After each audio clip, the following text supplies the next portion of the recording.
Genesis 50, verse 1. Then Joseph fell on his father's face and wept over him and kissed him. And Joseph commanded his servants, the physicians, to embalm his father. So the physicians embalmed Israel. 40 days were required for him, for such are the days required for those who are embalmed. And the Egyptians mourned for him 70 days. Now, when the days of his mourning were past, Joseph spoke to the household of Pharaoh, saying, If now I have found favor in your eyes, please speak in the hearing of Pharaoh, saying, My father made me swear, saying, Behold, I am dying in the grave which I dug for myself in the land of Canaan. There you shall bury me. Now therefore, please let me go up and bury my father, and I will come back. And Pharaoh said, Go up and bury your father, as he made you swear. So Joseph went up to bury his father, and with him went up all the servants of Pharaoh, the elders of his house, and all the elders of the land of Egypt, as well as all the house of Joseph, his brothers, and his father's house. Only their little ones, their flocks, and their herds they left in the land of Goshen. And there went up with him both chariots and horsemen, and it was a very great gathering. Then they came to the threshing floor of Atad, which is beyond the Jordan, and they mourned there with a great and very solemn lamentation. He observed 7 days of mourning for his father, and when the inhabitants of the land, the Canaanites, saw the mourning at the threshing floor of Atad, they said, This is a deep mourning of the Egyptians. Therefore its name was called Abel Mizraim, which is beyond the Jordan. So his sons did for him just as he had commanded them. For his sons carried him to the land of Canaan and buried him in the cave of the field of Machpelah before Mamre, which Abraham bought with the field from Ephron the Hittite as property for a burial place.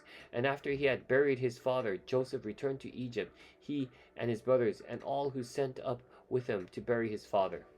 Alright, let's read the commentary here. Verse 1 through 14 of Genesis 50. Commentary is coming from the Tony Evans Bible Commentary.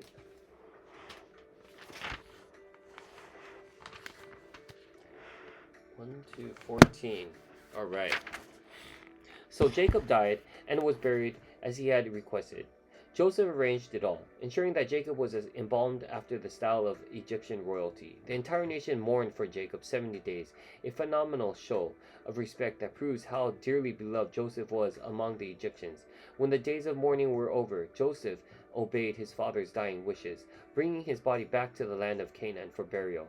The funeral procession was very impressive, which is an understatement, with all Pharaoh's servants, the elders of his household, and all the elders of the land of Egypt joining with all Joseph's family. The scene would have been jaw-dropping. In fact, it was such a spectacular caravan that the Canaanite inhabitants of the land renamed one of their cities because of it. Okay, back to scripture. Verse 15, Genesis 50. Joseph reassures his brothers. When Joseph's brothers saw that their father was dead, they said, Perhaps Joseph will hate us, and may actually repay us for all the evil which we did to him.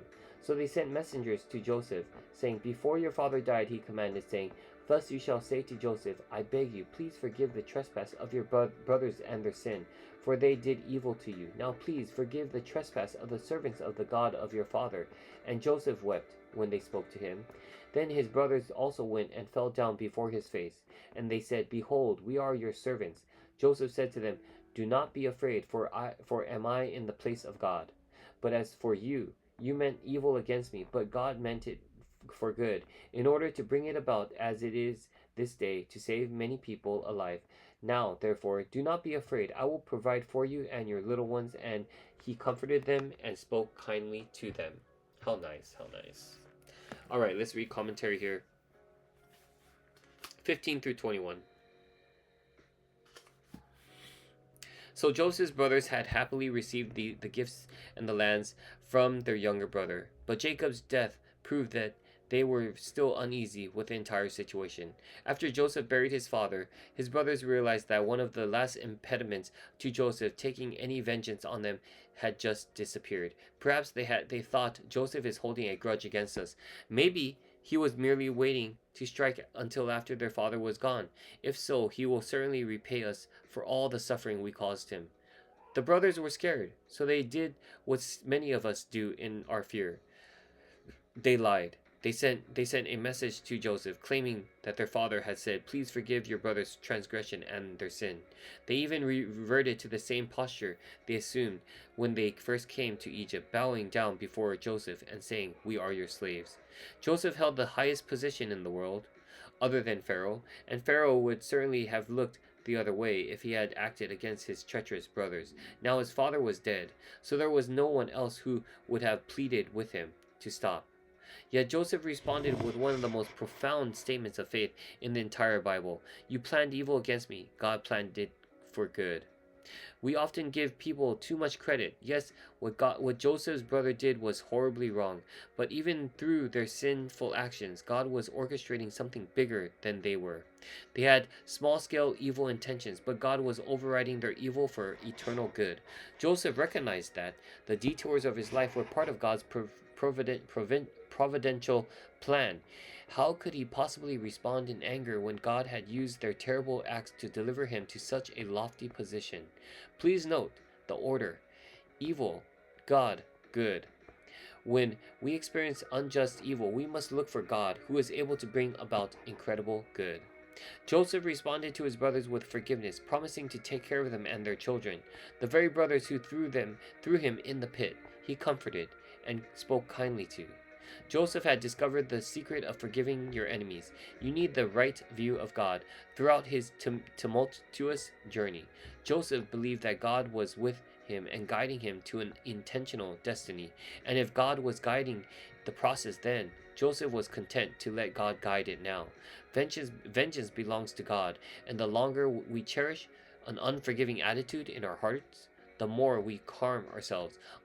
Unforgiveness acts like a leash that keeps snapping us back, painfully, to the past. Only when we choose to let God be the God of vengeance and take ourselves off that lofty throne does the leash disappear, allowing us to march forward toward the destiny God has in store for us.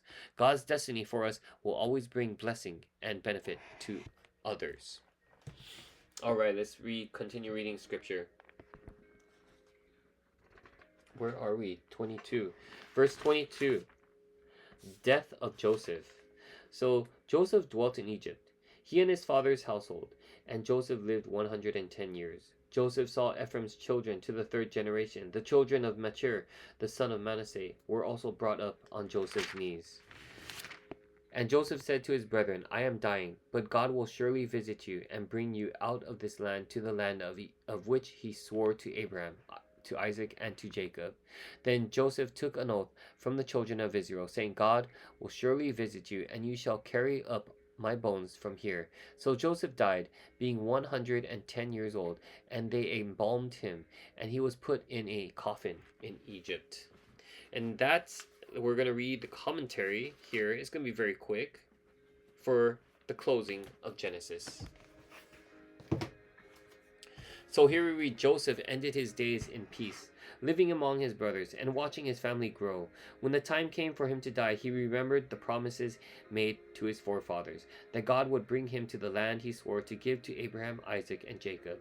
Thus he made his brothers promise to carry his bones to the promised land. And that's exactly what they did. Years later, after the Lord rescued the people of Israel from Egyptian slavery, entered a covenant with them, disciplined them in the wilderness for their sins, made them victorious in battle, and delivered the promised land to them, the Israelites buried Joseph. And that concludes Genesis, the book of Genesis. That concludes the book of Genesis. Stay tuned, for we are going to actually get into the book of Exodus next. Stay tuned for that.